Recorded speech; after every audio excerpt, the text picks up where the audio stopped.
नमस्कार, आपने देखना शुरू कर दिया है द एंगल और मैं हूं आपके साथ छवि अवस्थी। दोस्तों, राजस्थान में 4 जगह उपचुनाव होने हैं। अब उपचुनाव को लेकर सत्ताधारी पार्टी कांग्रेस और विपक्ष में बैठी बीजेपी दोनों ने ही पूरी तरह से कमर कस ली है, क्योंकि दोनों ज्यादा से ज्यादा सीटें अपने पास लेना चाहती हैं। अब ऐसे में बात एक चल रही है कि किस सीट पे से किसको टिकट दिया जाएगा, कौन सी पार्टी किसको टिकट देगी। इसको लेकर काफी ज्यादा असमंजस्य की स्थिति बनी हुई है और कह सकते हैं कि एक कौतूहल की स्थिति बनी हुई है। तो वहीं कांग्रेस की अगर हम बात करें तो कांग्रेस में माना जा रहा है, मीडिया में जिस तरह की बातें चल रही हैं उसके अनुसार चारों ही जगह टिकट अब फाइनल लगभग हो चुके हैं, लेकिन औपचारिक घोषणा बाकी है। जिसमें अगर हम बात करें सबसे पहले वल्लभनगर की, तो वल्लभनगर के लिए कहा जा रहा है कि गजेंद्र सिंह शेखावत, जिनका स्वर्गवास हो चुका है, जो विधायक थे वहां से, उन्हीं की पत्नी को टिकट दिया जाएगा।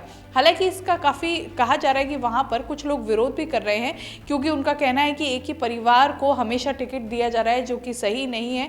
लेकिन जिस तरह की वहां पकड़ रही है शेखावत परिवार की, तो ऐसे में माना जा रहा है कि उनकी पत्नी को ही टिकट दिया जाएगा।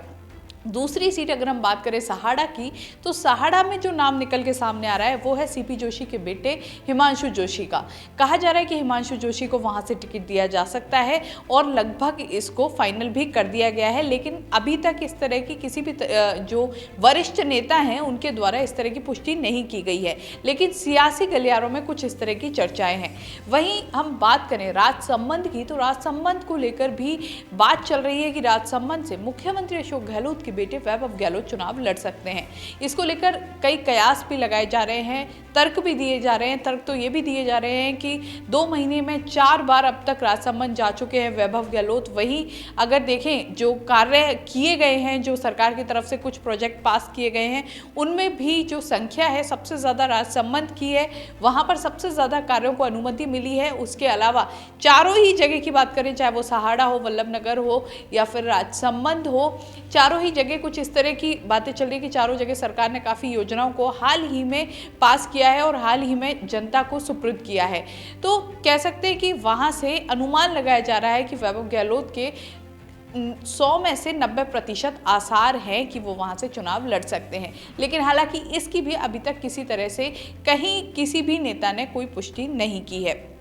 तो कह सकते हैं कि चाहे वो सहाड़ा हो, वल्लभनगर हो या फिर राजसमंद, तीनों ही जगह लगभग टिकट तय मानी जा रही है।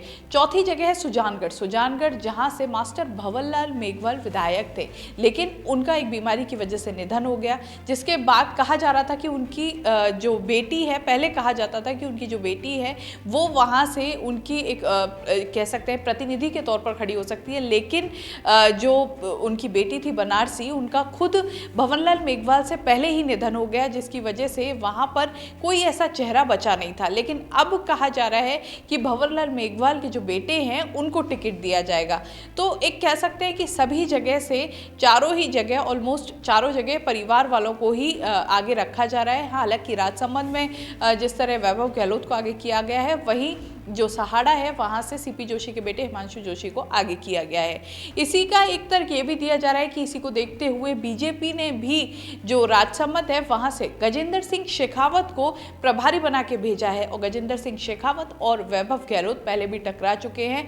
जब लोकसभा के चुनाव थे, जोधपुर से दोनों आमने सामने थे, जिसमें गजेंद्र सिंह शेखावत जीते थे और वैभव गहलोत को हार का सामना करना पड़ा था। लेकिन अब कहा जा रहा है कि राजसमंद में मजबूत स्थिति है, तो ऐसे में अनुमान है कि उस हार का बदला वहां से ले लिया जाए।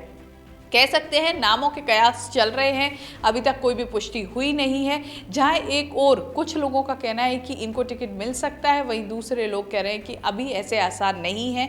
तो एक असमंजस्य की स्थिति बनी हुई है, लेकिन रोचक स्थिति है, क्योंकि उपचुनाव होने हैं चारों जगह और चारों जगह जितनी भी जो चारों सीटें हैं, दोनों ही पार्टी चाहती हैं कि वो उनके खाते में आए। वहीं जो अन्य पार्टी हैं वो भी कमर कस चुकी हैं। तो ऐसे में कहा जा रहा है कि हो सकता है कि एक सीट पर बीजेपी या कांग्रेस के अलावा कोई अन्य पार्टी जीत जाए, क्योंकि जिस तरह की स्थिति बनी हुई है उसमें कहा जा रहा है कि कांग्रेस 2 सीट पर मजबूत है, 1 सीट पर बीजेपी है और 1 सीट पर किसी अन्य दल को मौका मिल सकता है। तो देखना होगा कि आने वाले जो चुनाव हैं उसमें किस तरह की स्थिति बनती है, कौन जीतता है, कौन हारता है और किसको टिकट मिलता है या फिर किसका पत्ता साफ होता है। इस तरह की खबरों के लिए द एंगल देखते रहिए। चैनल को जरूर सब्सक्राइब कीजिए। वीडियो पसंद आया है तो शेयर करना ना भूलें। नमस्कार।